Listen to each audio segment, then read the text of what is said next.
Mesdames, Messieurs, bienvenue à tous. CAN édition spéciale de ce jour nous parlera de l'autre CAN avec ses nombreuses surprises à vous couper le souffle.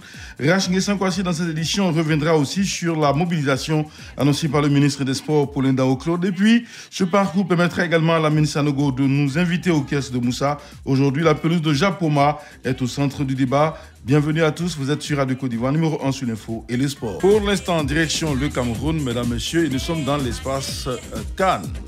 Bonjour mesdames et messieurs, amis sportifs, bienvenue à la CAN, édition spéciale. L'autre CAN a commencé. Les étalons galopent victorieusement, franchissant avec succès les obstacles des huitièmes de finale et s'invitent en quart. En compagnie de qui? De la Tunisie, surprise d'un chef. La Tunisie sort le grand Nigeria qui le crut. Encore 2 pyramides et nous atteindrons le sommet. On prendra de la hauteur. Sous les bois de Japoma, on suivra un duel de grand soir. Côte d'Ivoire-Égypte, c'est du costaud. C'est à venir dans 48 heures exactement. Pendant ce temps, du côté des Oranges, l'autorité sonne la mobilisation. Il a plu au ministre en charge des sports de Côte d'Ivoire d'associer véritablement la presse sportive nationale dans cet élan vers le 6 février, date de la finale de ce rendez-vous camerounais. Journée de partage voulue par Daho Paulin, très relax, partageant justement la même table avec les faiseurs de spectacles, les journalistes sportifs. Les grandes motivations d'une invite, le ministre Daho Paulin Claude. Nous sommes venus pour gagner la coupe. Nous avons une équipe qui va monter en charge. Parce que nous n'avons pas eu le temps de faire, à cause de la bulle sanitaire, de faire tous les réglages nécessaires, de faire les matchs amicaux, comme tous les autres.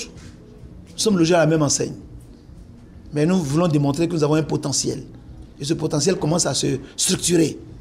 Il est passé le temps vraiment des polémiques inutiles. Des intrigues qui n'arrangent pas notre pays. Il est venu le temps vraiment de se souder et d'aller résolument vers le soutien des éléphants et du rayonnement de notre pays. Nous sommes venus ici avec 2 objectifs. L'un, remporter la coupe, ce qui est normal en tant que sportif.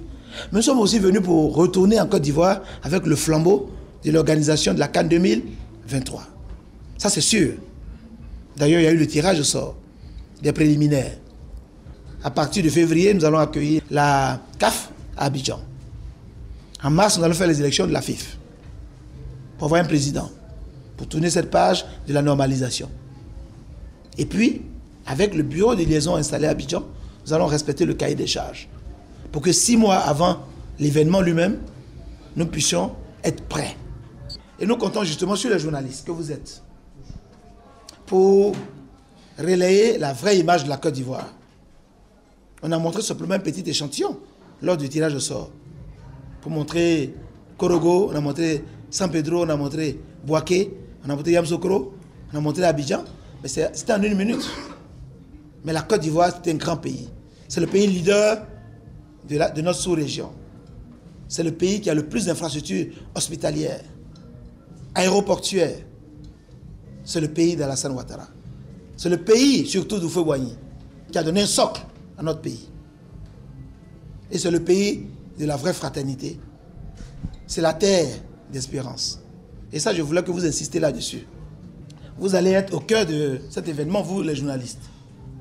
Donc au retour à Abidjan, vous avez un rôle important à jouer, celui de faire la promotion de la destination Côte d'Ivoire, la promotion des éléphants et rassurer le monde que la Côte d'Ivoire peut accueillir. Ça, c'est vraiment votre rôle. En réponse, l'un des doyens d'âge et dans le métier dira dans un ton dont il en a le secret, Ricardo Zamba. On vous fait ambassadeur de la presse de Côte d'Ivoire, la presse sportive. Pour que vous alliez dire à notre père, au président de la République, nos différentes souffrances. Vous avez fait cela de façon spontanée, parce que vous êtes un enfant du peuple. Mais beaucoup ne le font pas. Donc soyez beaucoup plus regardants quant à, on va dire, la vie de ceux-là qui font la promotion. Quand il s'agit de faire promotion, les journalistes, faites votre travail. Mais quand on fait le travail, ce que je disais à un des présidents de l'Africa, Des enfants qui m'ont mis pour aller jouer au ballon. Vous attendez quel résultat? Donc, c'est le message que je voudrais vous transmettre pour que vous voyez un peu nos conditions de travail. Nous sommes des patriotes. Ce que nous faisons là, c'est avec notre cœur. Il y a des métiers où on gagne beaucoup plus d'argent. Mais nous, c'est une drogue. On ne gagne rien, mais nous sommes là. Et nous travaillons pour le pays. Nous faisons la promotion de notre pays, partout où nous passons. Donc, il faut voir cela. S'agissant de l'épisode des décorations, par exemple, c'est vrai qu'on ne donne rien, mais c'est une joie immense que de savoir qu'on vous écoute, qu'on vous lit et qu'on sait que vous travaillez pour la nation, au moins, rien que pour ça. Donc, regardez un peu ce volet-là. Je voudrais encore vous dire merci. Et cela va de soi. Vous avez toujours le soutien des journalistes de sport de Côte d'Ivoire qui sont au devant des événements. Quand on va à la coupe, là, on prend les mêmes avions, on a les mêmes difficultés. Quand on gagne la coupe et quand on arrive au pays, les journalistes ont fait leur travail. Les footballeurs, ils ont fait leur travail. Et ils ont des récompenses. Et nous? Autre réaction, celle d'Alphonse Camara, parlant au nom des autres journalistes, jugeant l'acte du ministre et du gouvernement salutaire. Je suis satisfait. Le gouvernement a fait parler son cœur parce que venir couvrir une CAN, ce n'est pas à la portée de tous les journalistes. On connaît les moyens que nos médias ont en Côte d'Ivoire. Et puis, il ne faut pas que chaque année, quand la CAN arrive, qu'on se retrouve à s'interroger, est-ce qu'on pourra, est-ce que... Contrairement à des pays voisins où l'État débloque les moyens pour aider la presse. Quand ça arrive, on ne dit pas non, celui-là il est de la presse de l'opposition ou bien l'autre est ceci ou cela. Non, on débloque les moyens, on transporte tout le monde, on héberge tout le monde, on fait en sorte que tout le monde se retrouve dans les bonnes conditions pour soutenir le pays. Et c'est de ça qu'on a besoin. Les journalistes n'ont pas été les seuls à avoir bénéficié de la générosité gouvernementale. Souris également du côté des supporters du CNSE qui attendaient depuis leur forfait. Depuis hier, les comptes sont bons. Le CNSE est passé à la caisse. CAN édition spéciale. Deux cocoricots suffisent pour voir le vrai visage de Pharaon et la forme réelle de l'éléphant orange dont la marche fait trembler la forêt camerounaise. On attend encore. Soro Draman et Tiami Andersor à la partie technique, collaboration Koulibaly Sendou, coordination rédactionnelle Konaté Idriss, la mise en page et la présentation assurée par vos serviteurs, Douala, quartier résidentiel Bonapriso, rue Koloko, Rachungue Sankwasi, Radio Côte d'Ivoire. Il nous appelle de Kounfao dans l'est de la Côte d'Ivoire, M. Ouattara Amadou, bonjour. Bonjour, M. Fernand Kouagou. Nous vous écoutons. M. Fernand Kouagou. Oui. Alors, donc vous voulez que Côte d'Ivoire n'a qu'à sortir dans la compétition là ou bien? Pourquoi? Moi, je ne suis pas satisfait. De quoi? C'est pas tout. Quand on dit quelqu'un est là, bon, il a le costaud, il peut frapper tout le monde. Mais c'est pas tout le monde qui peut te frapper. Même si tu frappes les enfants, tu vas arriver chez un enfant d'imam là, ou soit un enfant de prêtre là, oh, tu vas te reculer à arrière. Donc, on est là. On n'est pas peu de pharaons. Côte d'Ivoire ne peut pas sortir comme ça. Merci. Il va battre le pharaon 1-0 comme le Tunisien a fait à l'Algérie hier. Ça nous fait mal. Mais on va commencer le football. D'accord. Mais coûte que coûte, on sait que Côte d'Ivoire va gagner. On va se rappeler de 2006, 8, 10.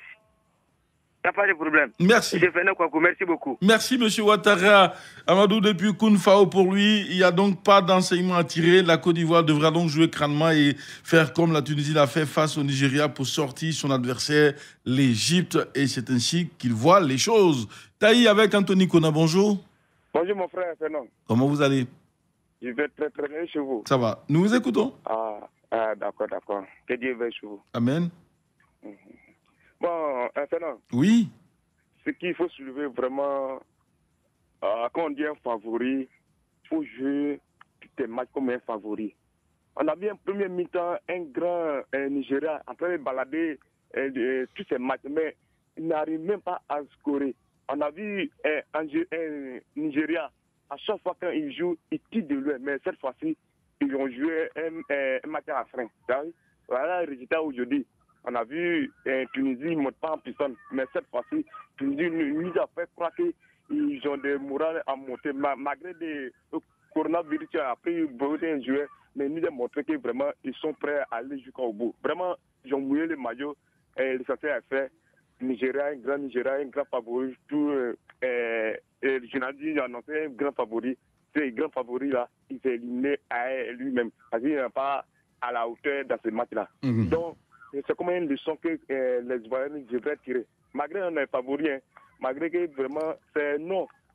Comprendre l'Égypte, c'est le non. Vraiment, l'Égypte, il ne se montre pas comme un favori, mais on a qu'à faire très bien attention à cette match-là. Il ne faut pas qu'on va tomber dans le piège des pharaons d'Égypte. Pareil, un pharaon, il a un pharaon. On a qu'à faire très attention pour que la Côte d'Ivoire puisse se qualifier. Merci, bonne émission à vous. Merci à vous, monsieur Anthony Konan. Un autre auditeur, il nous appelle de Boaké. C'est monsieur Marcelin Kofi. Bonjour. Bonjour, monsieur Konan. Nous vous écoutons. Oui, bon, c'est par rapport au match contre l'Égypte, là. Allez-y. Vraiment, c'est un match, un os il est immangeable. On doit le manger. Mais il faut dire à l'entraîneur que la défense, il faut renforcer la défense. Puisque les Macédoniens, à 15 premières minutes, là, ils vont mettre pression. Mais il faudrait que nos gars aussi soient solidaires. À la fin du match, on va les battre. Donc, l'union fait la force. Donc, on va gagner. D'accord. Merci à vous et surtout très bonne journée à l'écoute du programme de Radio Côte d'Ivoire.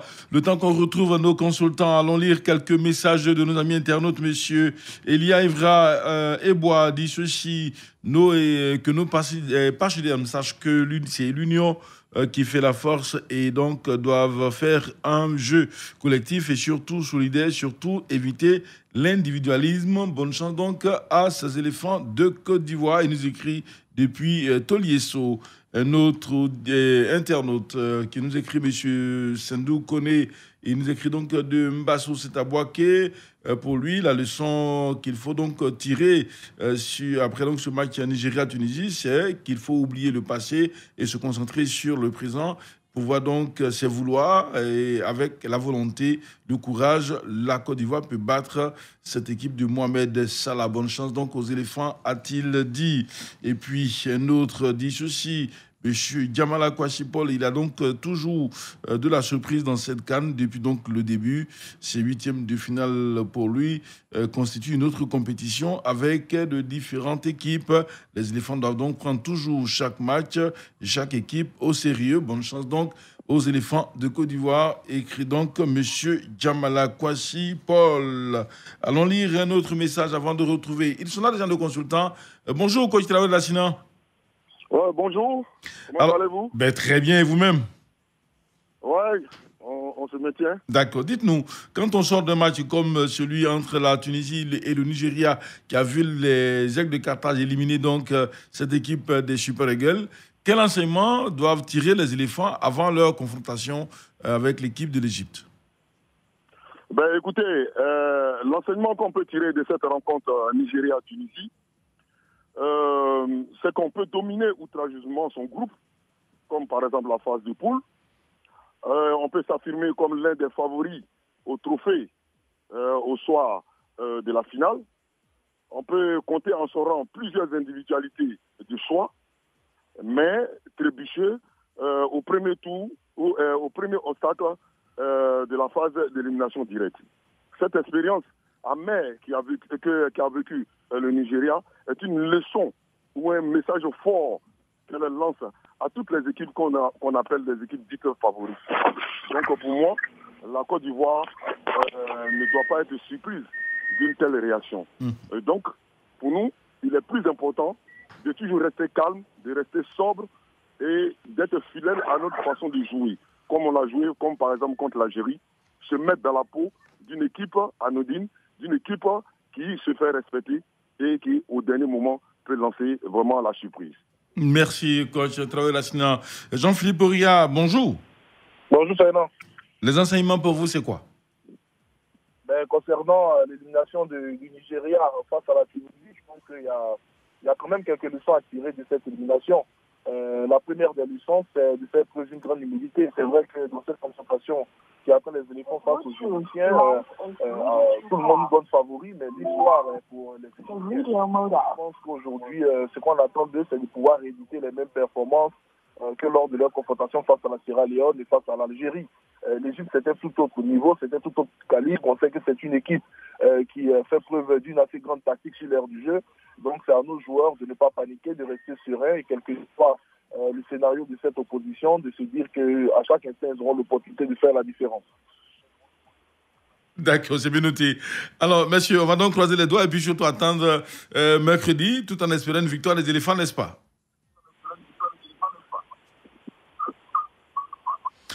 Allez, merci à vous. Et puis surtout, très bonne journée à l'écoute des programmes de Radio Côte d'Ivoire. Valentin Kouassi était donc à la technique.